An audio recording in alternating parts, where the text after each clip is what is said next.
Bismillahirrahmanirrahim. Assalamualaikum warahmatullahi wabarakatuh. Oke, halo anak-anak kelas 6. How are you today? Gimana kabarnya hari ini? Mudah-mudahan kalian semuanya dalam keadaan sehat walafiat. Baik anak-anak, back again with Mr. Andri ya, kembali lagi bersama Pak Andri. Hari ini kita akan belajar mata pelajaran PPKN. Ya, materinya yaitu tentang keberagaman sosial, budaya, dan ekonomi di masyarakat. Are you ready? Let's go!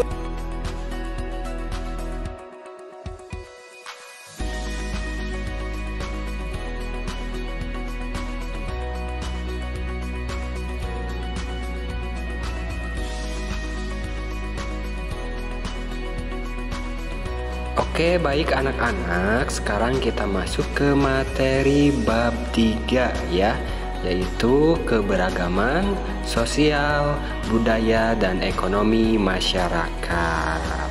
Are you ready? Let's go. Go, go, go, go, go, go, go. Baik anak-anak, yang pertama kita bahas yaitu tentang keberagaman sosial. Bangsa Indonesia dikenal sebagai bangsa multikultural, yang berarti memiliki berbagai keanekaragaman. Ada ribuan pulau di wilayah Indonesia yang masyarakatnya memiliki suku, bangsa, dan bahasa yang berbeda-beda. Ada berbagai jenis bahasa yang saling tidak dimengerti antar penduduk di setiap pulau. Demikian juga terdapat berbagai jenis kegiatan dan mata pencaharian yang berbeda-beda. Bentuk-bentuk keberagaman sosial diantaranya keberagaman suku bangsa, agama, serta mata pencaharian. Nah, anak-anak, bangsa Indonesia juga lahir dengan adanya keberagaman. Adanya bahasa pemersatu yaitu bahasa Indonesia menjadikan Indonesia semakin menjadi satu. Namun, untuk terus menjaga sikap persatuan dan kesatuan dalam keberagaman seperti ini, diperlukan kesadaran dan kemauan yang tinggi.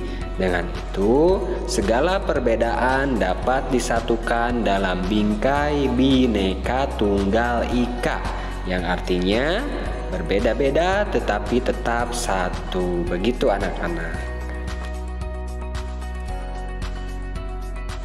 Kemudian yang pertama yaitu keberagaman suku bangsa. Anak-anak, Indonesia merupakan negara dengan keberagaman suku bangsa yang sangat tinggi, yaitu terdiri dari ratusan suku bangsa. Keberagaman ini disebabkan oleh beberapa faktor, diantaranya sebagai berikut. Perhatikan ya anak-anak. Faktor yang pertama yaitu adanya kondisi Indonesia sebagai negara kepulauan.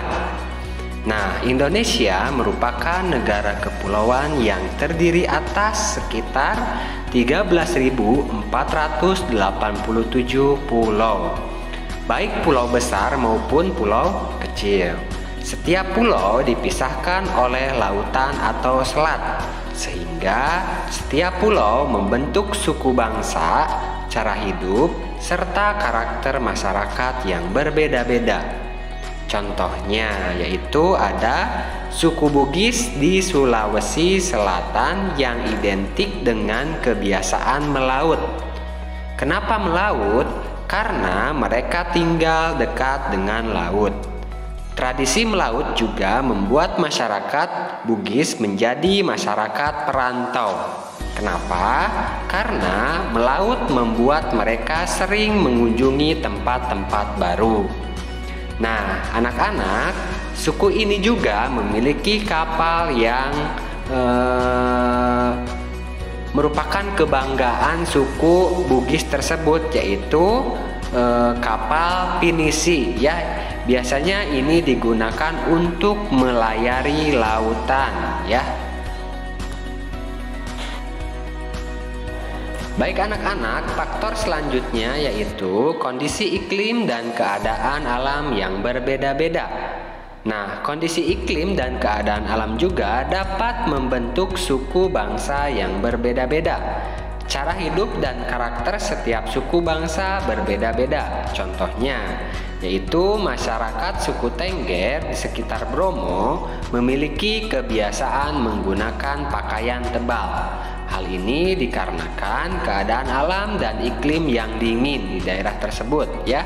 Sehingga pakaian tebal tersebut berfungsi untuk menjaga suhu tubuh agar tetap hangat.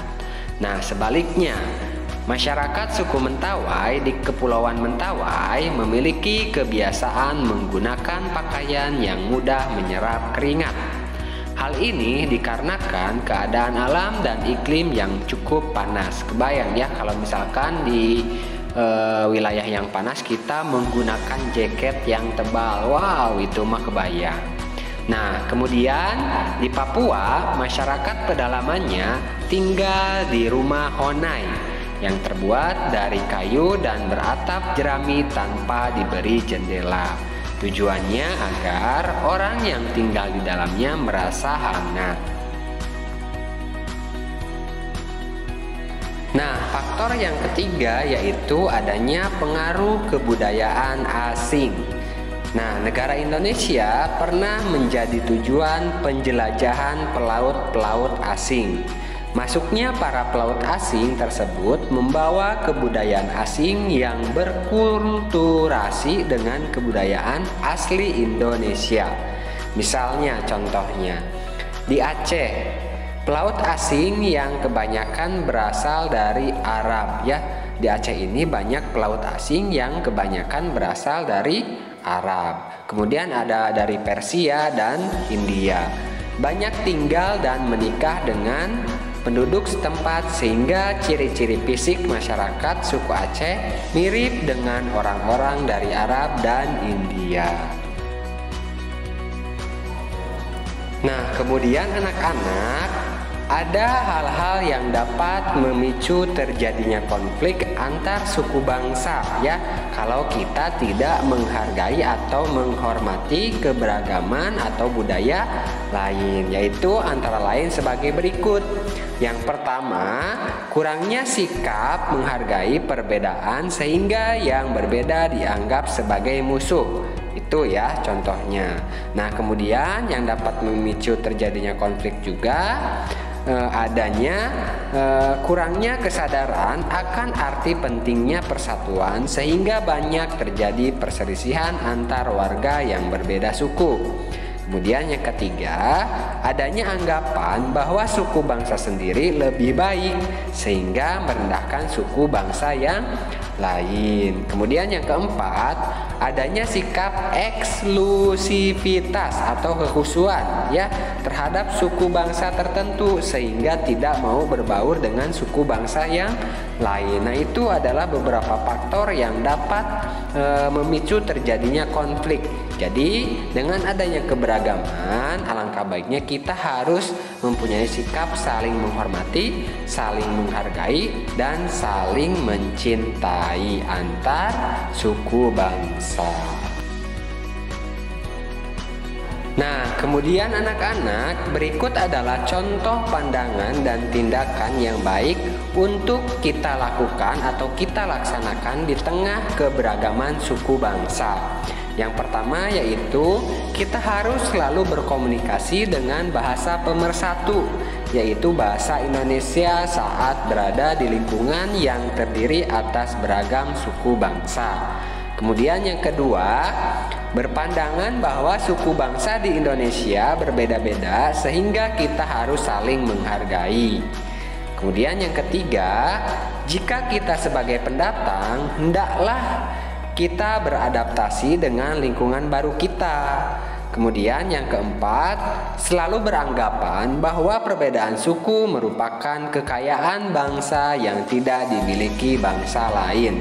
Kemudian yang kelima, bersatu akan membuat bangsa Indonesia menjadi kuat dan maju.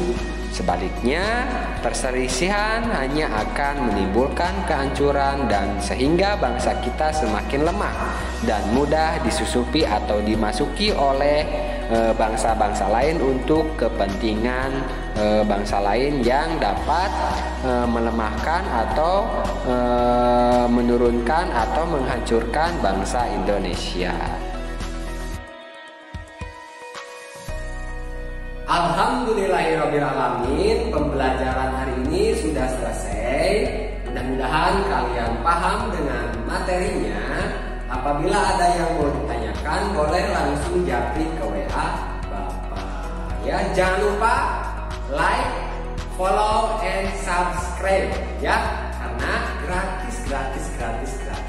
Oke anak-anak, untuk tugasnya kalian nanti mengerjakan latihan soal evaluasi yang nanti linknya Bapak kirimkan di grup kelasnya masing-masing. Ya, you understand? Yes. Oke, thank you. Bye-bye.